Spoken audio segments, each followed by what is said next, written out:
share some chemistry updates with you all. So I am repeating some of the data that you have in the ADP. So you should have the ADPs in front of you.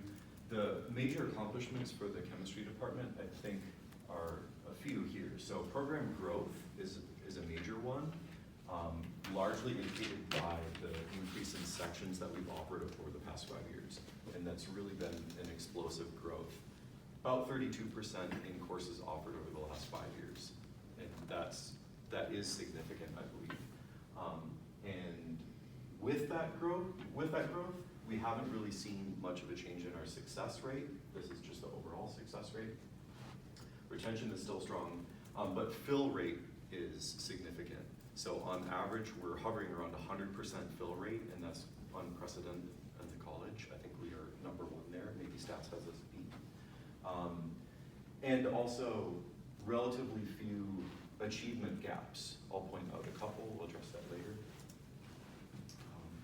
Continuing with accomplishments, so we've greatly increased the number of hands-on Friday activities that we're doing.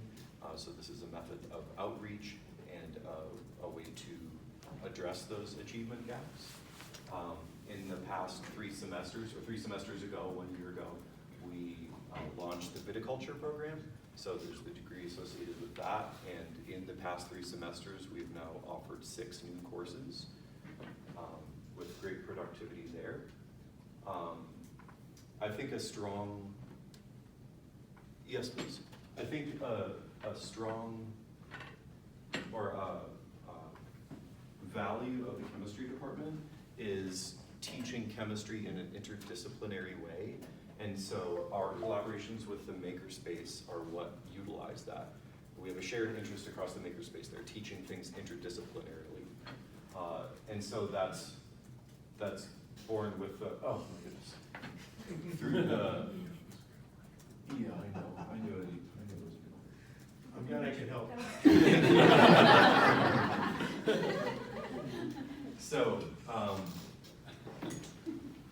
So we have a number of special projects going where students are able to explore chemistry topics in this interdisciplinary way. This is what Makerspace specializes with. A key project there is the periodic table project, which we will see in the large lecture hall shortly. I think everyone will be wowed by that. Fermentation science has really grown drastically in the past 1.5 to 2 years. And our hope is to tie that to viticulture as a way of exploring chemistry in an applied way and interdisciplinarily. That's the goal there. And also, via Makerspace, we have strong industry collaborations, most notably inductive automation. And so this is a world-class software, hardware company that we're working with to get students working with cutting-edge technology and being able to analyze big data as opposed to individually sourced data in the laboratory setting, right? We're looking at big data, and that's where science is headed. So I think that is an important point. Again, lots of data down here in the bottom, but I would direct your attention to the starred column. So productivity remaining really high, even with our growth.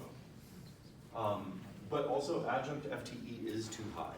So this is evidence for our need for a growth position, I believe. I'm advocating for growth position and replacement position since we have retirements on the horizon. Okay, so barriers and obstacles are going to be mirrored by the needs. So by level of red stars, limited lab space, this is being addressed in Science 2.1. But this is our current barrier. We are landlocked and we are limited with the amount of lab real estate we have. So we cannot grow and we don't have open lab opportunities. That's a serious impediment.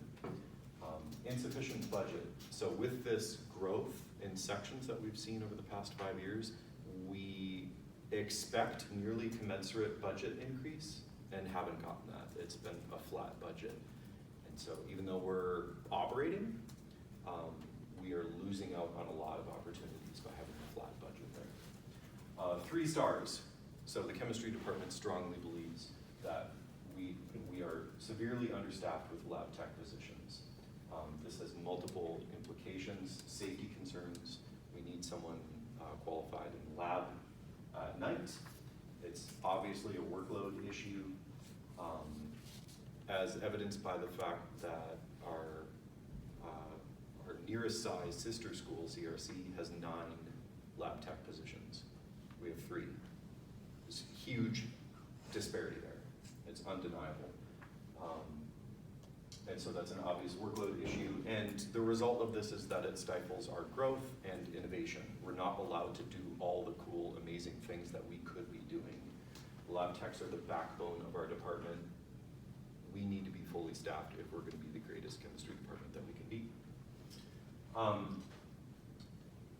We would like to have this transfer degree. This is a unit issue. Hopefully we can overcome that shortly. And in terms of equity gaps, the couple that I see are veteran success rate being slightly below chemistry at 71, and African American students, again, even further below at roughly 62%. And then the third here is, so chem success rate at 71%, but that's overall across the 3 campuses.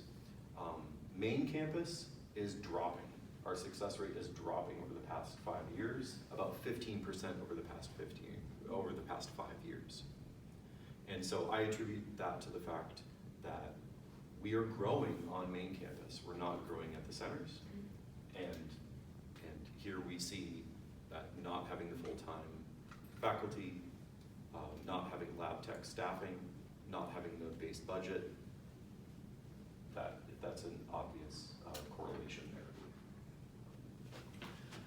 So for needs, I'm repeating what we just saw on the last slide.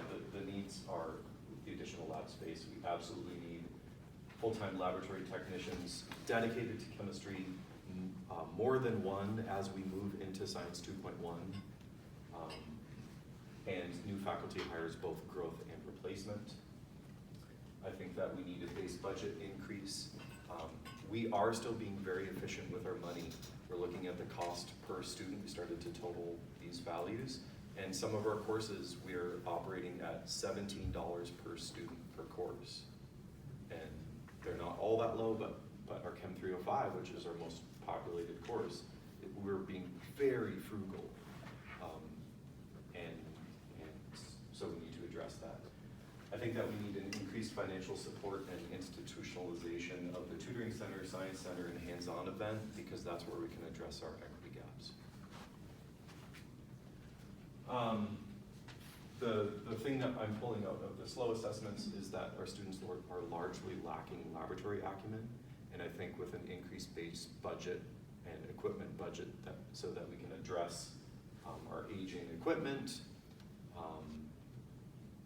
and possibly have an instrument technician dedicated to our instrumentation that's somewhat been neglected, that can address this SLO information. Lastly, so for a major resource request, we're looking at the equipment budget in Science 2.1, and it's relatively small.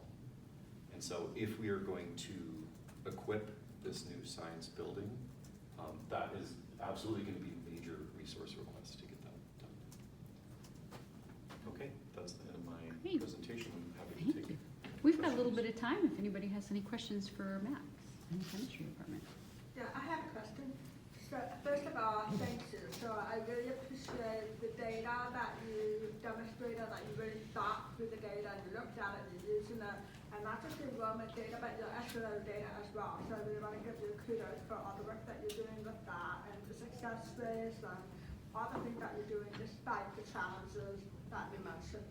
I do want to ask you about the 15% drop that you've noticed on the main campus over the past 5 years.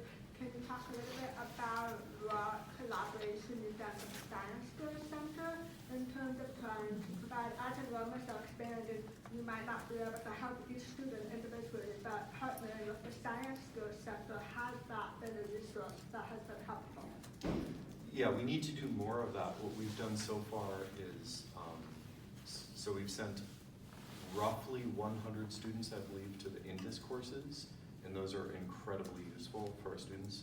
I mean, I don't have hard data to see how the Indus courses affect the equity gaps and achievement. That's a tough thing to get at this point. I hope to get good data on that in the coming years. But I know we have over 100 students taking these Indus courses, and anecdotally, I can say that it helps significantly. So that's why I'm advocating for increased financial support in the Science Center.